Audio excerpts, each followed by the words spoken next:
L'actualité africaine comme vous ne l'avez jamais vue. Des analyses percutantes et des reportages exclusifs. N'oubliez pas de vous abonner pour ne rien manquer.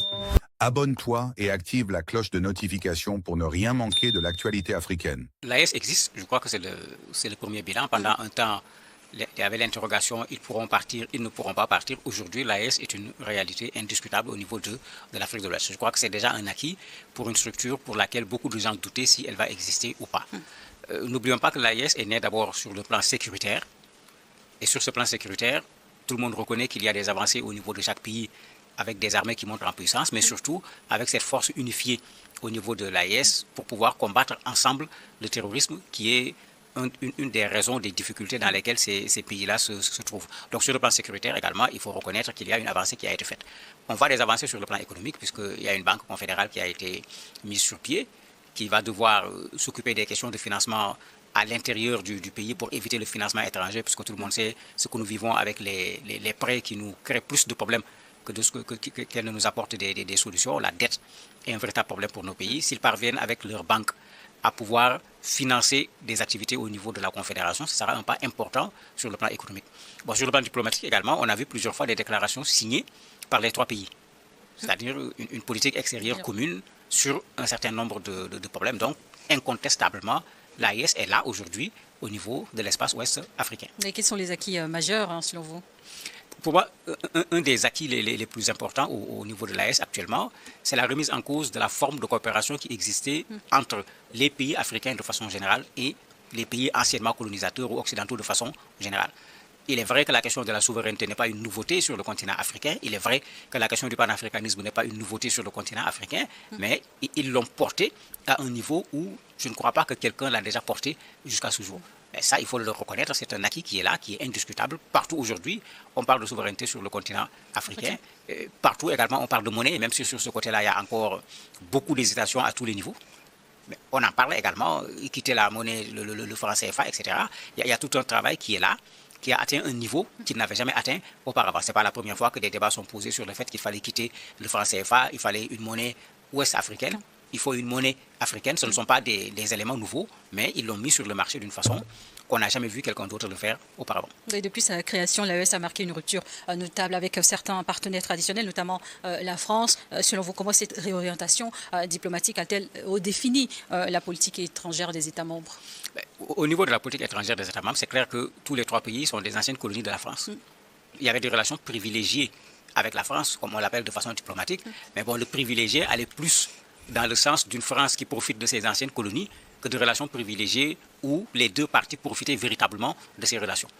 Cela a toujours été dénoncé, cette forme de relation entre la France et les anciennes colonies, mais ici, on a carrément une rupture de cette relation qui fait qu'on n'a plus besoin de poser la question: est-ce que la France-Afrique existe au Burkina, au Niger ou bien au Mali? Puisqu'ils ont opté en bonne et due forme pour la rupture.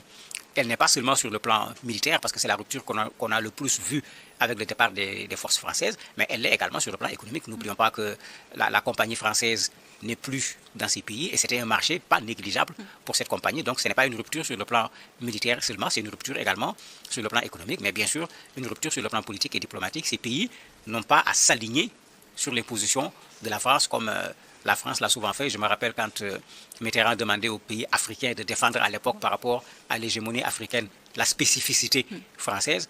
On était encouragés, mais on disait aux gens: mais attendez, avant d'aller défendre pour l'autre, on n'a qu'à défendre pour nous-mêmes. Et le retrait de la MINUSMA au Mali à la fin et la fin de certaines coopérations militaires occidentales ont également constitué des tournants majeurs. Comment l'AES a-t-elle surtout géré ces transitions? Il a fallu que les militaires de ces pays prennent leurs responsabilités. Puisqu'en disant que nous disons non à cette coopération, la MINUSMA au Mali, les forces françaises partout, puisque ça concerne les trois pays, mais il fallait pouvoir surtout tenir ces pays. Il y avait certains qui se disaient: mais attendez, ils vont s'effondrer. C'est pourquoi j'ai dit, le premier acquis, c'est que l'AES existe. D'un point de vue militaire, ils ne se sont pas effondrés. C'est vrai, la question du terrorisme n'a pas été résolue. Il ne faut pas se faire d'illusions. Ce n'est pas une guerre où il y a une armée nationale qui fait face à une autre armée. Comme on le dit tout le temps, c'est une guerre asymétrique. Vous avez des gens qui aujourd'hui même sont devenus des as en matière de communication. Ils sont dans la stratégie eux également. Le Bamako qu'on a voulu priver de carburant, ce n'est pas seulement un effet militaire, mais c'est un effet également stratégique et un effet de communication. Quand vous dites aux gens: il n'y aura pas de carburant, bon, moi qui prenais 10 litres par jour, je vais chercher 50 litres par jour. si beaucoup de gens font comme moi, on crée une pénurie artificielle sans pour autant que cela n'ait aucune relation avec l'arrivée des camions citernes ou pas. Ben, si en plus on attaque les camions citernes, vous voyez ce que ça donne comme résultat. Donc l'adversaire est en train de ne pas rester dans sa stratégie habituelle, de changer de stratégie, mais au niveau de l'AES, il faut que la réponse également parte dans ce sens-là, parce que tu as un adversaire qui est en train à la limite de muter. Ben, l'ancien vaccin, si tu l'utilises, il ne donnera pas les mêmes résultats. Il faut pouvoir actualiser le vaccin par rapport aux nouvelles méthodes utilisées par les groupes terroristes. Et la relation avec la CEDEAO a été également fortement marquée par des tensions, notamment après la décision de ces trois pays de se retirer de l'organisation ouest-africaine. Mais où en est aujourd'hui les discussions autour du dialogue régional? Les discussions, à mon avis, ne sont pas suffisamment avancées. Il est vrai que sur la question sécuritaire, de plus en plus, on commence à se rendre compte qu'il y a obligation de coopération entre la CEDEAO et les pays de l'AES. On se rappelle que le président de la Commission était allé à Bamako où il y a eu des négociations sur cette question de sécurité. La dernière fois, le secrétaire général des Nations Unies est revenu là-dessus pour la lutte contre l'insécurité, le terrorisme en particulier. Il va falloir qu'il y ait une coopération entre les entités. Bien sûr, il s'agissait de l'AES et de la CEDEAO. Lors de la dernière rencontre de la CEDEAO a montré sa disposition également à le faire. Mais on est à l'étape des déclarations. Pour moi, ça ne suffit pas parce que pendant que les déclarations sont faites, le terrorisme n'est pas en suspense. Ces gens agissent, ils n'attendent pas les déclarations. D'un point de vue stratégique, militairement, la CEDEAO a besoin de l'AES pour sa sécurité. L'AES a besoin de la CEDEAO pour sa sécurité. Il faudrait que ce côté stratégique, qu'on accepte de le mettre au-dessus d'un certain nombre de contingences pour que cette lutte contre le terrorisme, qui doit être la lutte de tout le monde, quel que soit le pays auquel on appartient, attaqué ou pas, qu'on mène véritablement cette lutte-là. On a vu la CEDEAO qui parle de sa force d'attente qui est en train d'être fonctionnelle, mais cette force doit également participer à la lutte contre le terrorisme. On les a vus débourser de l'argent pour la lutte contre le terrorisme par rapport à un certain nombre de pays membres de la CEDEAO. Donc sur cette question, à mon avis, on devrait pouvoir avancer plus rapidement. L'autre question, pour ce qui est de la coopération, qu'elle soit économique ou autre, on est liés. Il faut qu'on regarde les choses comme elles sont. Elles ne seront pas ce que nous voulons, elles sont ce qu'elles sont. Et dans ce que les choses-là sont, il y a une interdépendance entre nos pays. Mais cette complémentarité, il va falloir qu'on l'exploite parce qu'économiquement, nous en avons tous besoin. Je me dis que l'espace CEDEAO est un petit espace sur le plan économique, indiscutablement. Mais si vous le découpez en espace, vous le rendez encore beaucoup plus petit, alors qu'on est plutôt en train de penser à construire l'espace africain sur le plan économique. Et parallèlement à cette rupture, l'AES a renforcé aussi ses partenariats avec de nouveaux acteurs internationaux, notamment la Russie, la Turquie ou encore des pays asiatiques. Mais quels sont les objectifs stratégiques de ces nouvelles alliances? Quand on quitte une alliance stratégique avec la France, le choix, il est simple. On prend un autre partenaire qui prend la place de la France, ce qui pour moi serait un très mauvais choix. Ou bien on se dit, mais attendez, je ne veux plus me retrouver dans la même situation. Mais la meilleure façon de ne pas se retrouver dans la même situation, c'est d'être dans un partenariat multiple et d'être dans un seul partenariat. Et ce qu'ils font avec la Russie, avec la Turquie, avec l'Iran, etc., mais ça va un peu dans ce sens. Vous n'êtes plus dans une situation où un partenaire, parce que vous n'êtes pas d'accord sur le plan politique ou bien vous n'êtes pas d'accord sur un certain nombre de plans, a un moyen de pression qui fait que vous voulez des armes. Si c'est par lui que les armes devraient passer, il peut faire pression en refusant de donner les armes si vous ne cédez pas telle ou telle autre chose. Mais si vous avez plusieurs partenaires pouvant vous fournir des armes, mais quand l'un refuse, vous vous ravitaillez tout simplement chez l'autre, ça ne demandera pas de procédure de façon particulière. Donc la diversification sur le plan militaire de ce partenariat, à mon avis, est quelque chose d'important pour ces pays qui sont en réalité dans une situation où on n'est pas en train de mettre en place une armée, mais on a une armée qui est sur place en train d'affronter des terroristes. Si j'ai besoin de munitions et qu'on me demande d'attendre, vous imaginez les conséquences dans la lutte contre le terrorisme. Et la question de la souveraineté est au cœur du projet confédéral, mais comment celle-ci se traduit-elle concrètement dans la diplomatie commune de l'AES? C'est la question qui va être la plus difficile, puisque la souveraineté a deux aspects. Le premier aspect, parce que pour moi, un pays, pour qu'on dise qu'un pays est souverain, il faut que ça commence d'abord par les populations du pays.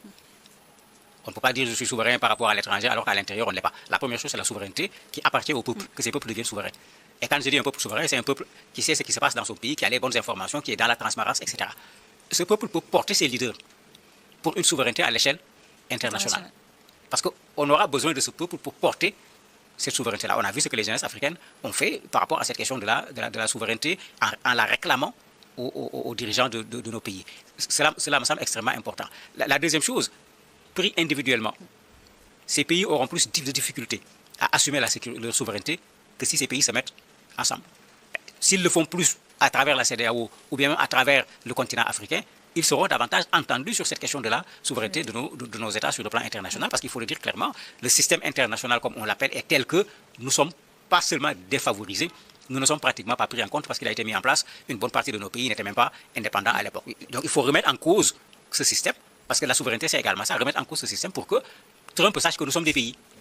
Que les Américains sachent que nous sommes des pays, que notre président est un président, et il a le même statut que le président des États-Unis, même si économiquement, les deux pays ne pèsent pas la même chose. Ce n'est pas parce qu'un pays pèse moins que son président n'est pas un président et qu'on peut le traiter n'importe comment, mais ça, il y a un prix à payer pour avoir cette souveraineté, et je me dis que la solidarité entre les pays africains est le chemin le plus rapide pour que la reconnaissance de cette souveraineté africaine soit une réalité. Et cette deuxième session.